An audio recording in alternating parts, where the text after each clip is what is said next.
Vicente, que tuve el placer de estar en sus clases y siempre una fuente de conocimiento e inspiración para todos los que seguimos en el tema del suelo, agua y demás. En primer lugar, voy a presentar a los ponentes de esta mesa redonda titulada Buenas prácticas para la salud del suelo. Tengo que excusar a mi compañero Óscar Veroz, que por problemas personales y por problemas de salud no puede estar aquí, y uno de los ponentes, como es Jesús Gil Ribe, pues también ha tenido una serie de problemas personales y tampoco está aquí con nosotros.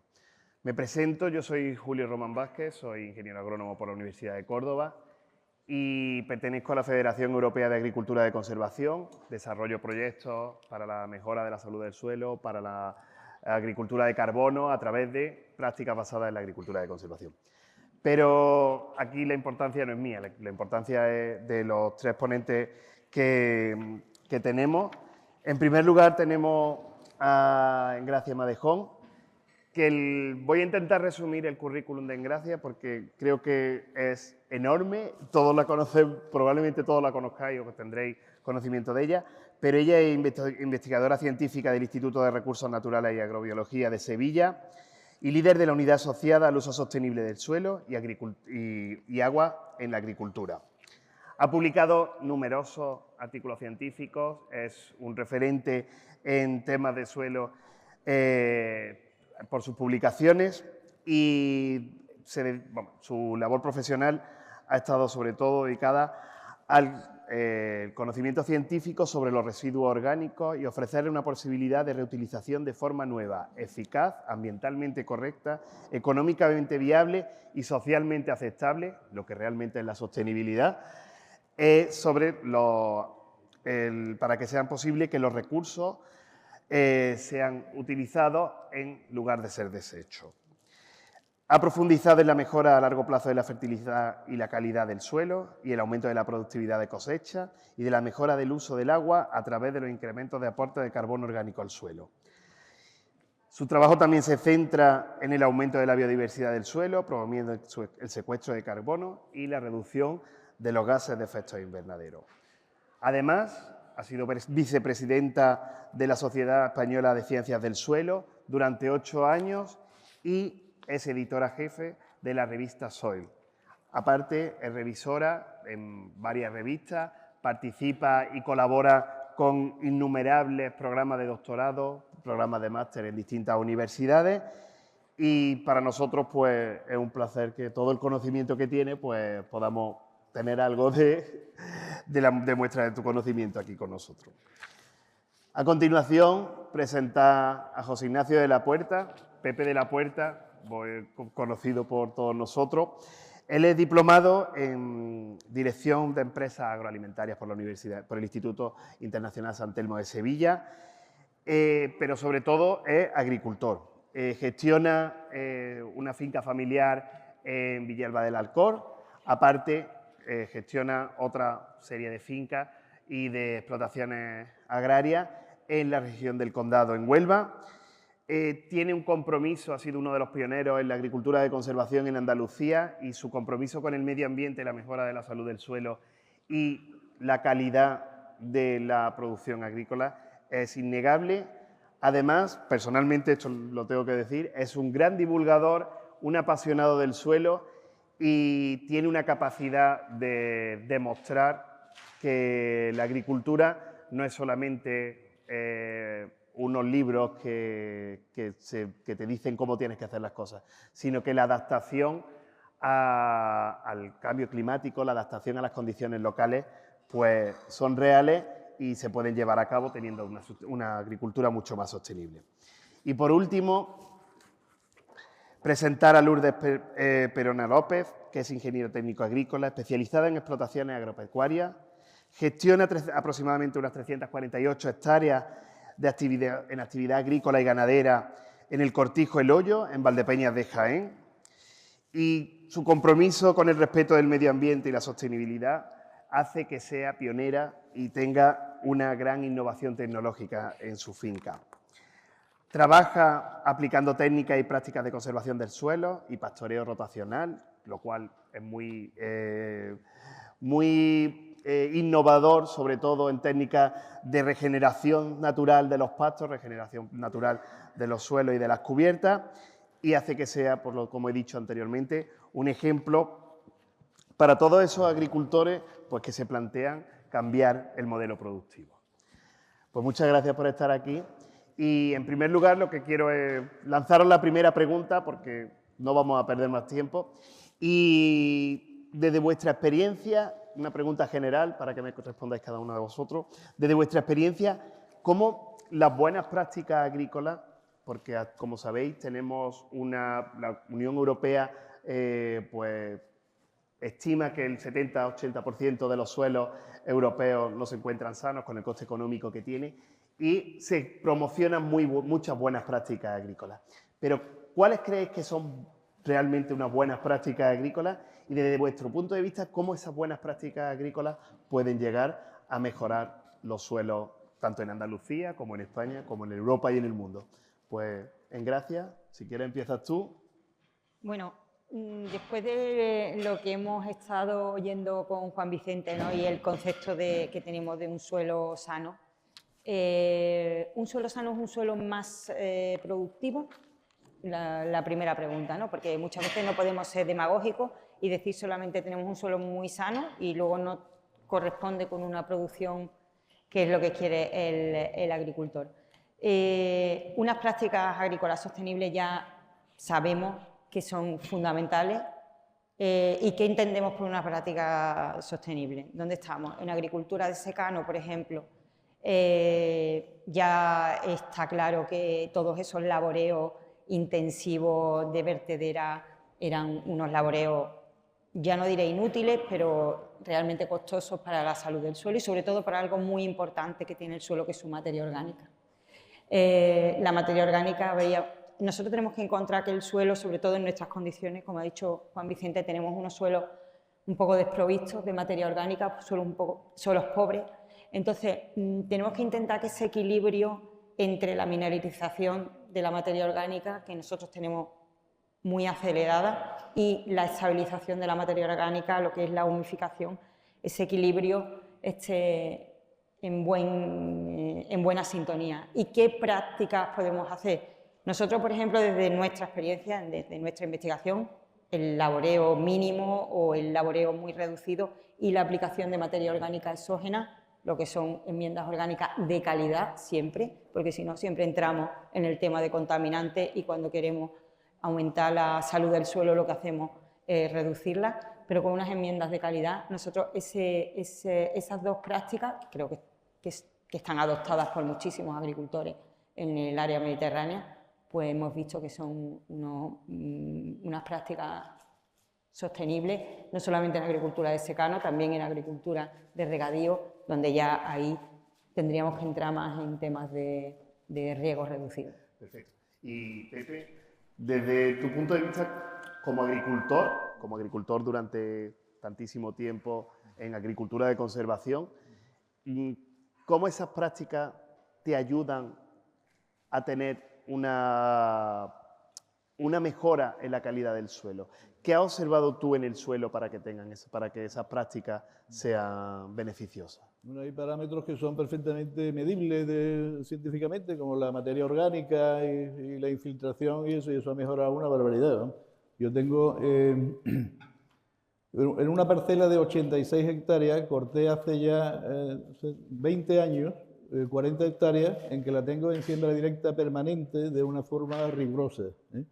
Ahí toda la paja y todos los restos vegetales que se han quedado sobre el suelo picado, no se ha labrado absolutamente nada en 20 años y he hecho una rotación bastante fuerte de cultivo.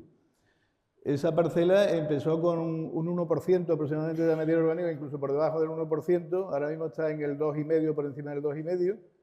La erosión ha acabado totalmente, pero la erosión desde el principio, en el momento que deja restos vegetales sobre el suelo, la erosión termina, ¿eh?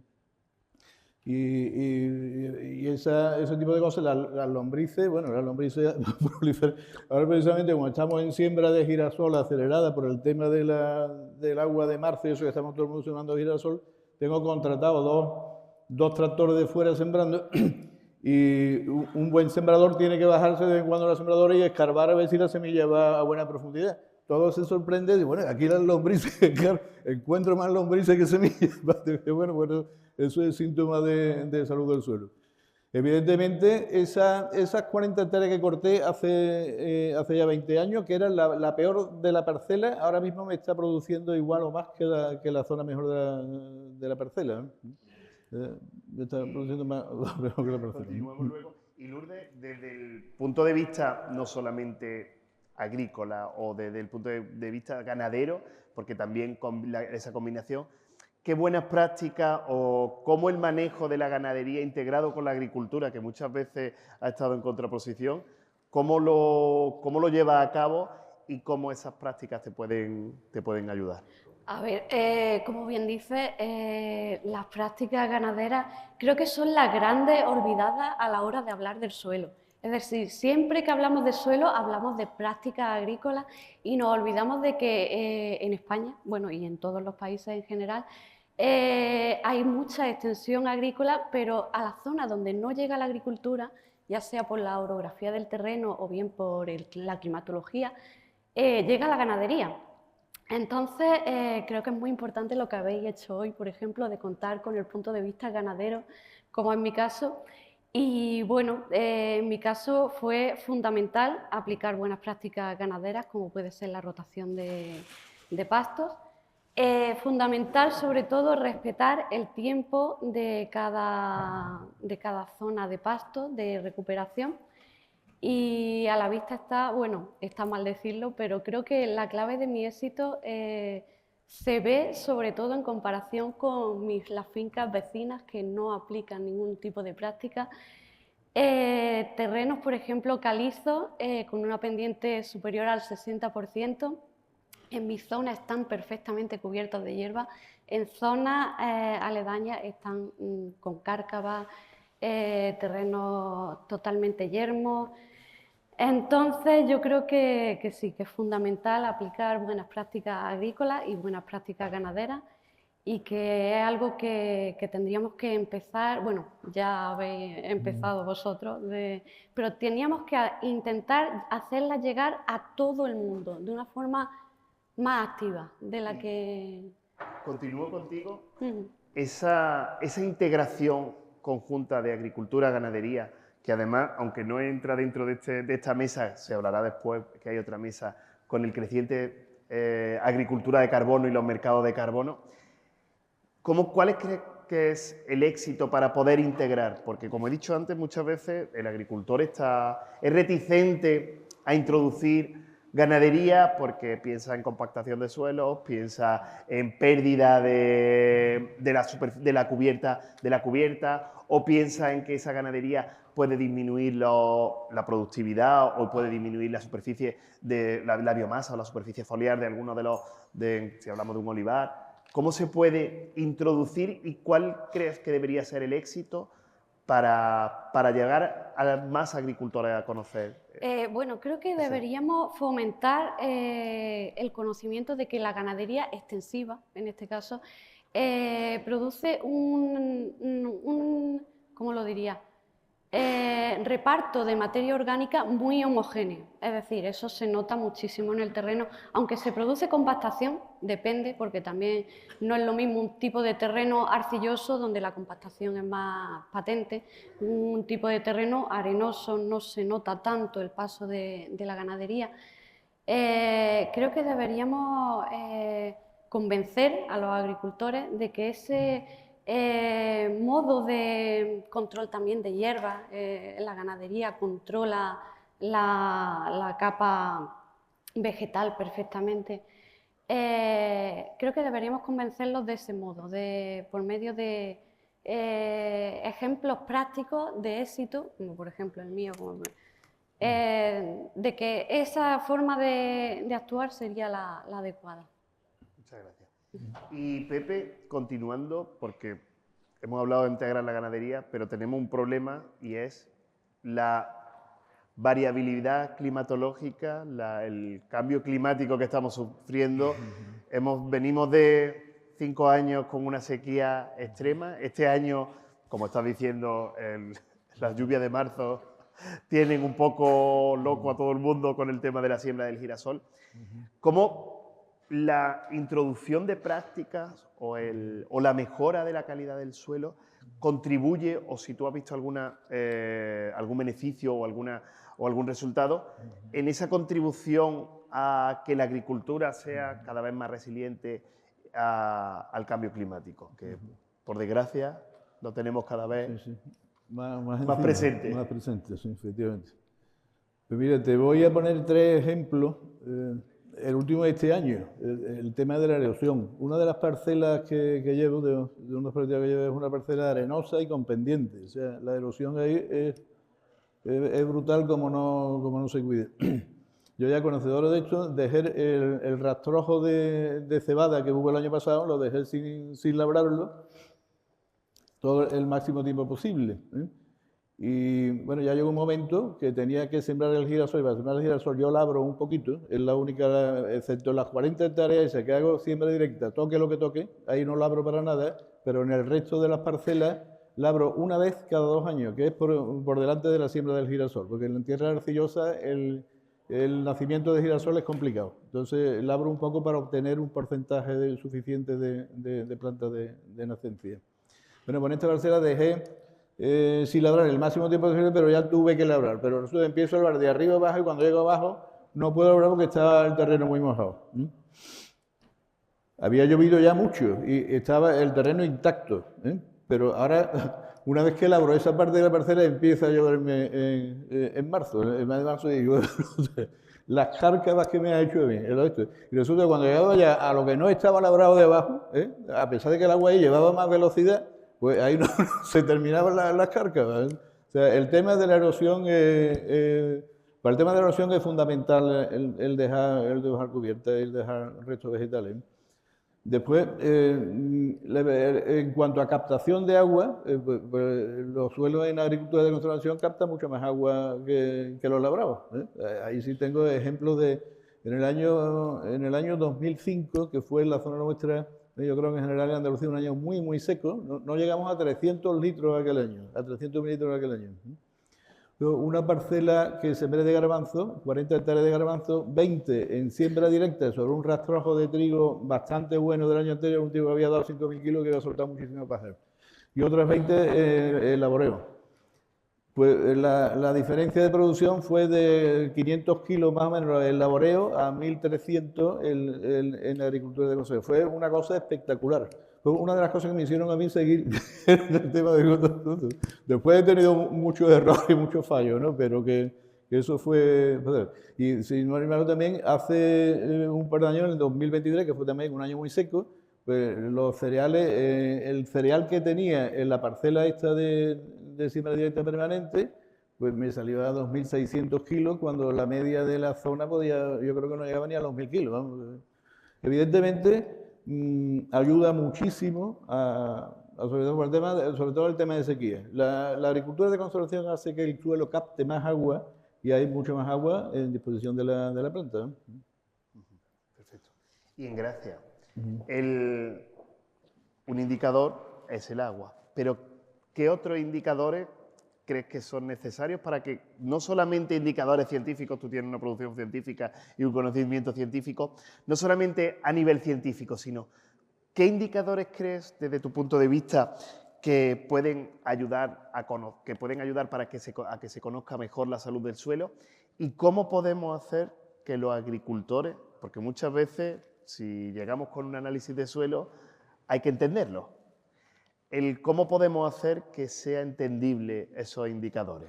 No solamente los indicadores, sino desde tu punto de vista y tu experiencia.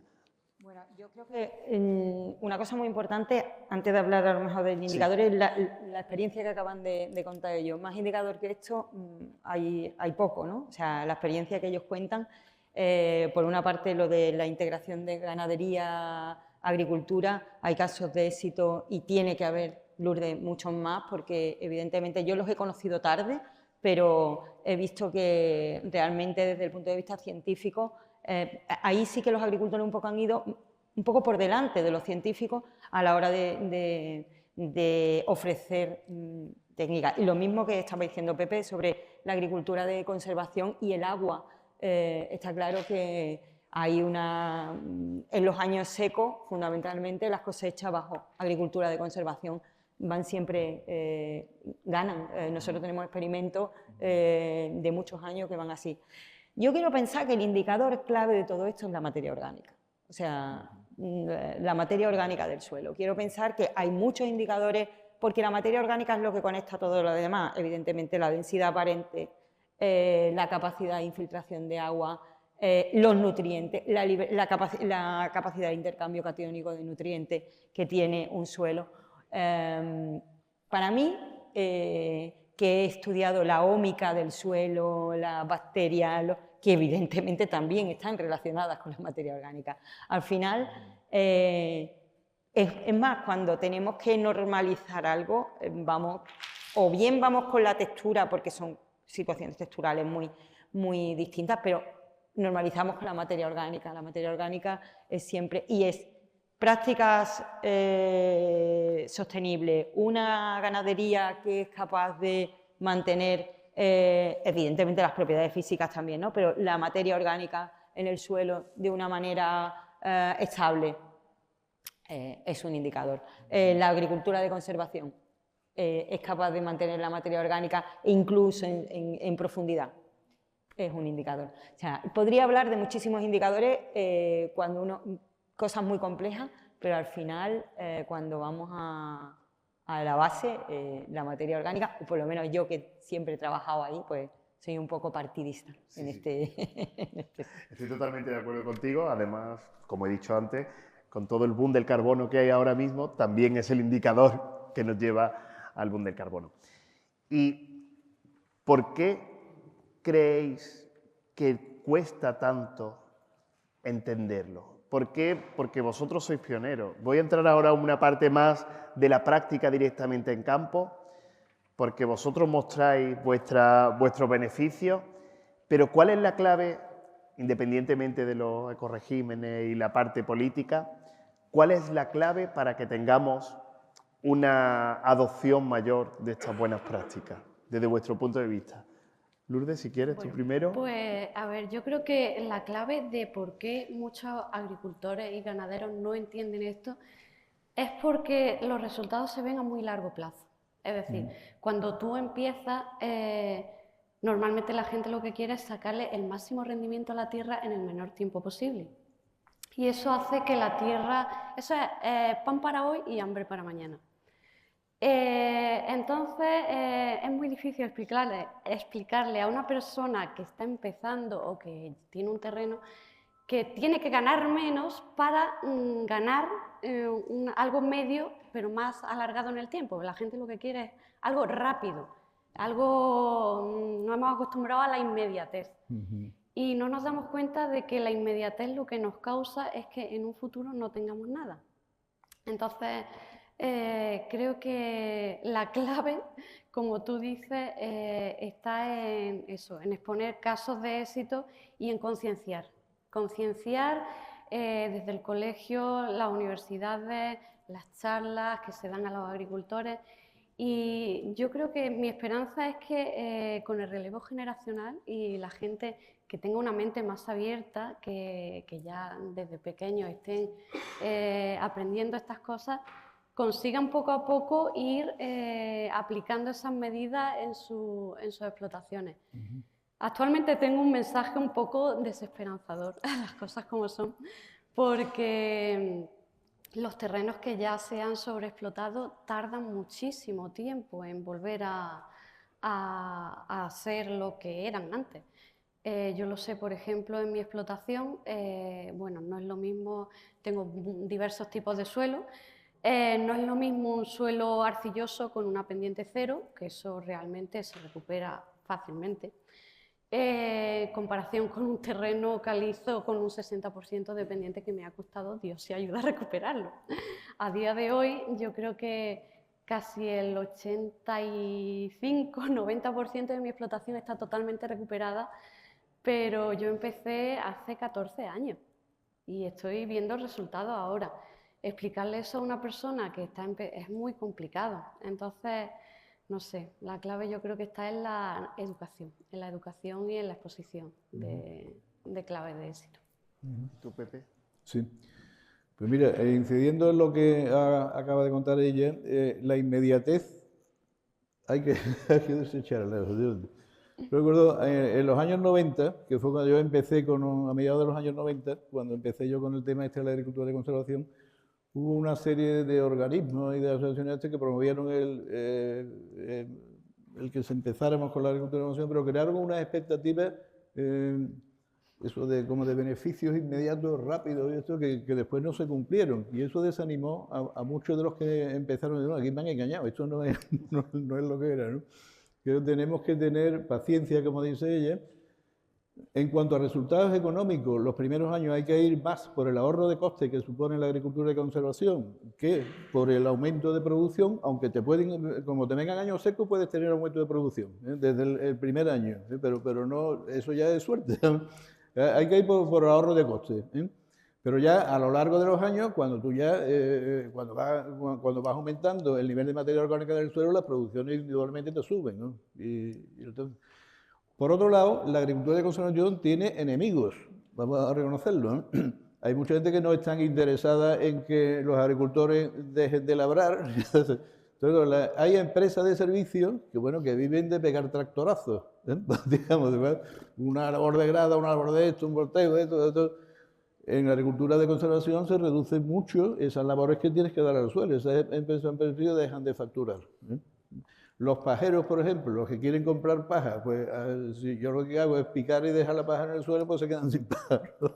Son otros que no todo favorece a la de eso. Aparte de la mentalidad, que es lo más grave, es la mentalidad de la agricultura, de hacerle asimilar que aquello es una cosa buena. Que es mejor un rastrojo allí con esto que un suelo limpio y perfectamente labrado, ¿eh? Eso es lo difícil de hacer ver a los agricultores. Como se dice muchas veces, la compactación de las mentes y no del suelo. Y Ingracia, no desde un punto de vista, antes de pasar, vamos a pasar ahora a si hay alguna pregunta por parte de los asistentes. Y desde la ciencia, esa difusión o esa transmisión del conocimiento de la ciencia a los agricultores, ¿crees que necesita? Porque muchas veces, por desgracia, la ciencia os obligan, tiene un mundo paralelo de papers, de publicaciones, de vuestro propio continuidad o seguridad, tanto en el sistema. ¿Cómo crees que se debe cambiar? O si se debe cambiar, o si crees que hay algunas claves para que pueda esta transmisión del conocimiento llegar, pues al final, al que va a necesitar todo en el campo. En una especialidad como la que estamos, en ciencias agrarias, en agricultura, desligar la ciencia de los agricultores realmente absurdo. A lo mejor hay otras disciplinas de la ciencia que pueden ir por su lado. Nosotros no. Yo, desde el principio de mi carrera y con los maestros con los que he trabajado, nosotros nunca hemos entendido hacer cosas. Hombre, los papers son importantes, pero nunca hemos entendido hacer cosas sin estar en contacto con agricultores, con empresas, con productores. Entonces, este tipo de actos son muy interesantes. Me gustan también algunos en los que participo y que promueve, por ejemplo, el IFAPA, y que a veces los agricultores son reticentes a venir a escucharnos, pero al final vienen. La mayoría de las veces te enseñan tanto como es un intercambio de experiencias, es enseñarles y aprender nosotros, muchas veces más. Y por supuesto la divulgación, ese tipo de jornada y el estar disponible siempre, ¿no? Y poder dar tu experiencia es fundamental. Si no, porque también lo que se decía en la presentación, ¿no?, de esta jornada, nosotros, la ciencia, la mayoría vive de un dinero público que nosotros de alguna manera tenemos que revertir a la sociedad. Y si no somos capaces de transmitir y si no somos capaces de estar en contacto con lo que ahora a nivel europeo se llama los stakeholders, ¿no?, los usuarios finales, entonces quizás por mucho índice H, muchas publicaciones que tengamos, no tiene ningún sentido, ¿no? Y más allá de que escuchemos, ¿no?, los beneficios económicos, porque siempre tienen que estar ahí, ¿no? Tenemos que eso, apoyar que unos beneficios económicos, si estamos comprometiendo beneficios ambientales, pues no vale la pena. No vale la pena. Pues muchas gracias. Como nos quedan todavía algo de tiempo, pues abrimos un turno de palabra para que haya preguntas por parte del público asistente y Juan Vicente ya quiere el micrófono. Un momento, Juan Vicente. Un momento, Lourdes, ¿puedes preguntar por el micrófono para que le escuche todo el mundo, Juan Vicente? Sí, ¿qué tipo de ganadería tenéis ahí? Bueno, y luego ya una segunda pregunta. ¿Las ayudas de la PAC favorecen la ganadería o no? Le voy a contestar primero a la primera. En Valdepeñas de Jaén tenemos ovino y caprino. Sobre todo debido a la orografía, que es una zona muy montañosa. Las ayudas de la PAC favorecen a la ganadería, pero desde mi punto de vista no favorecen las buenas prácticas ganaderas. Es decir, favorecen que haya muchas cabezas de ganado. Existe un índice, que es el índice de carga ganadera, que no está adaptado a cada zona en particular, sino a un índice general. Y no se dan cuenta desde la PAC que cada zona es distinta. No es lo mismo una zona de una dehesa, donde puede haber más cabezas de ganado, que una zona de sierra de montaña, en donde la mitad es piedra, no puede comer los animales. Entonces los ganaderos se amparan en ese índice de carga ganadera para tener el máximo número de cabezas posible, lo cual está destrozando el terreno por aquella zona. En fin, desde mi punto de vista debería cambiar la PAC en ese aspecto, debería haber un control más riguroso. Yo he incorporado, por ejemplo, collares GPS, tengo 12 en un total de 400 cabezas y mediante la aplicación me indica la zona de uso de mi ganadería. Me avisan si hay zonas sobreexplotadas, me avisa si hay zonas en las que no acude el ganado y es una herramienta para mí es fundamental para poder aprovechar de manera homogénea y sostenible mi finca, que desde mi punto de vista debería ser obligatorio para todos los ganaderos, no lo es. Entonces, no sé si he respondido a su pregunta, me estoy yendo por los cerros de Úbeda, pero no, favorece la PAC, pero no favorece las buenas prácticas. ¿Alguna otra pregunta? ¿Otra pregunta por allí? Animará, sí, gracias.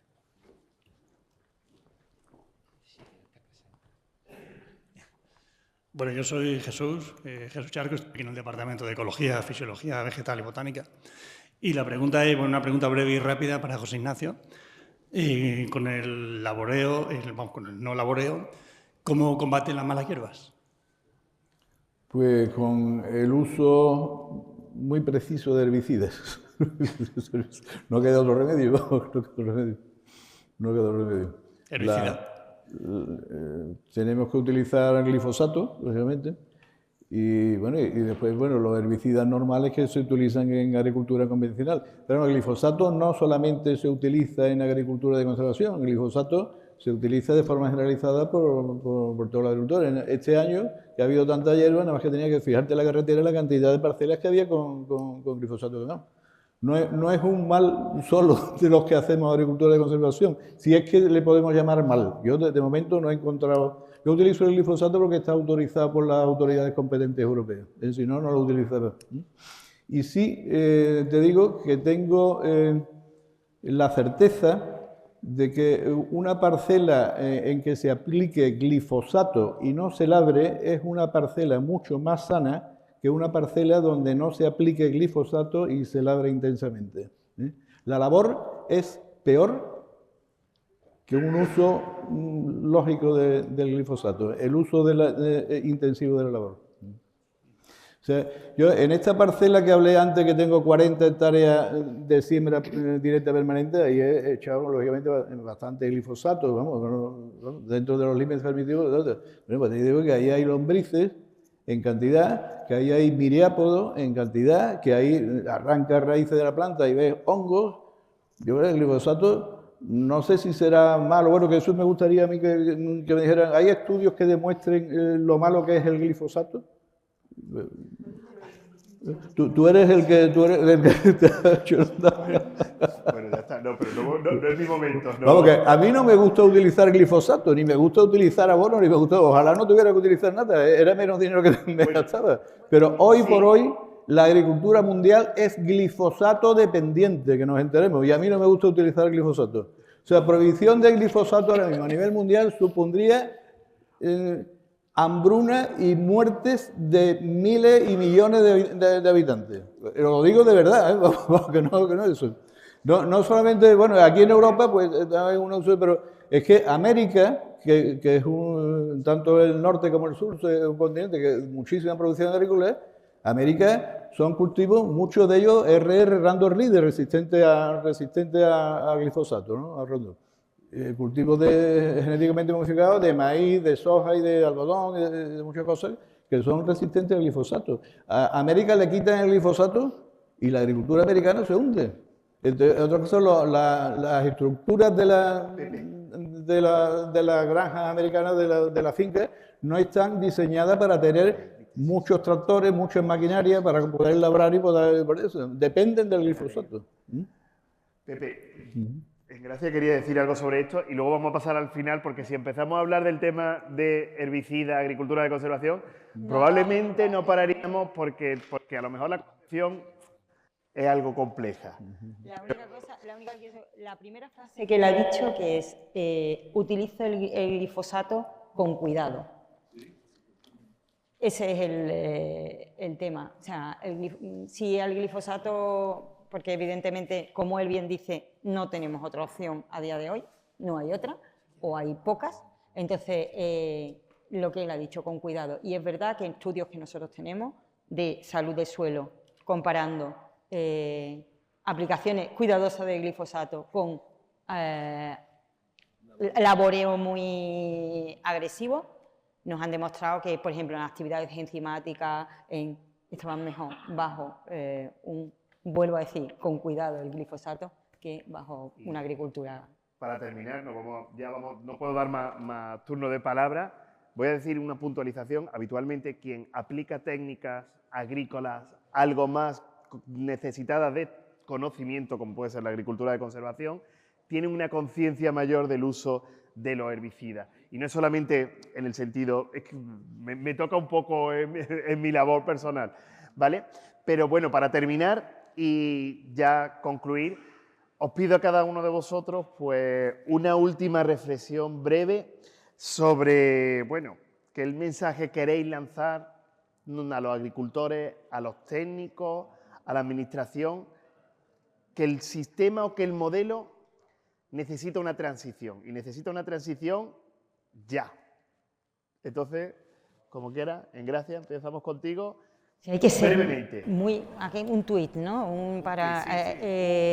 Pues directamente que hay que tener paciencia, que muchas veces no es ni siquiera tanta, que los resultados vienen a medio plazo, medio corto plazo, que hay que transmitir también a los ciudadanos que un producto que viene de una agricultura sostenible es un producto con un valor más importante, no solamente el precio del producto, sino y hay un mercado y una serie de gente concienciada que quiere esto y que ese tipo de prácticas sostenibles nos van a mantener el suelo, que son generaciones que tienen que seguir viviendo de él y que si no nos tendremos que ir a cultivar en inorgánicos o en Marte, y entonces nos merece la pena seguir haciendo prácticas que de verdad den resultados sostenibles y que todo tiene su pro y su contra, pero que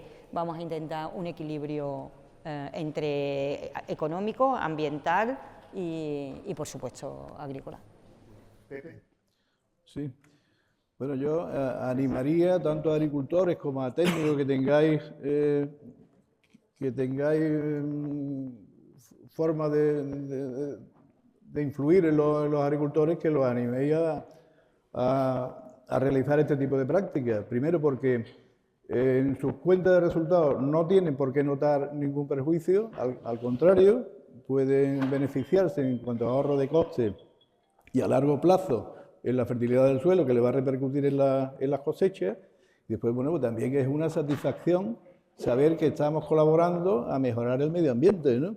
Estamos mejorando el agua, estamos mejorando el aire sin emitir carbono y capturando carbono. El agua, bueno, pues era curioso, una fotografía que tengo de una parcela que con un rastrazo de trigo durante un año de mucha agua, y venía un aporte que salía de esa parcela hacia un arroyo grande. El arroyo venía turbio, y el aporte que salía de la parcela nuestra, el agua clara.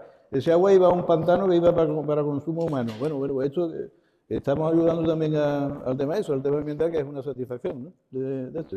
Y después, que para los que quieran empezar, pues tienen ya mucho terreno ganado. Yo cuando empecé prácticamente no se sabía de esto. Las máquinas sembradoras eran una lucha tremenda.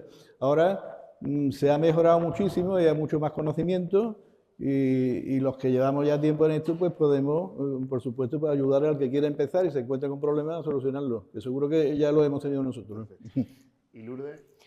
Pues yo me Un uno último completamente, me uno completamente a mis compañeros. La verdad es que, sobre todo lo que ha dicho José Ignacio, no es lo mismo hace 30 años que ahora. La cosa ha avanzado muchísimo.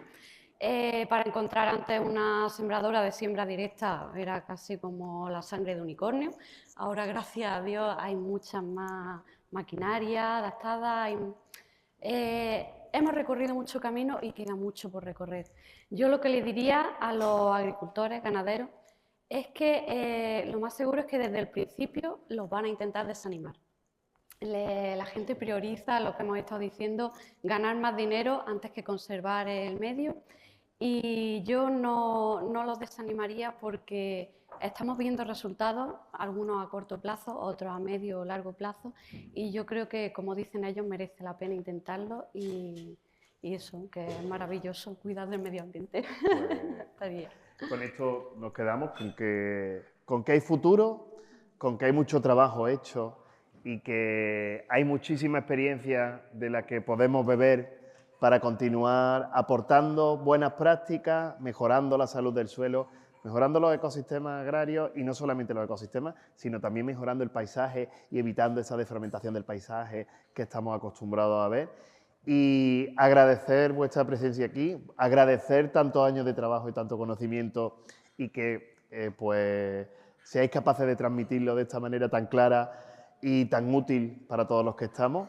Y pues nada, seguiremos durante el día aquí y seguro que tendréis muchísimas preguntas. Y muchas gracias a todos, ¿vale?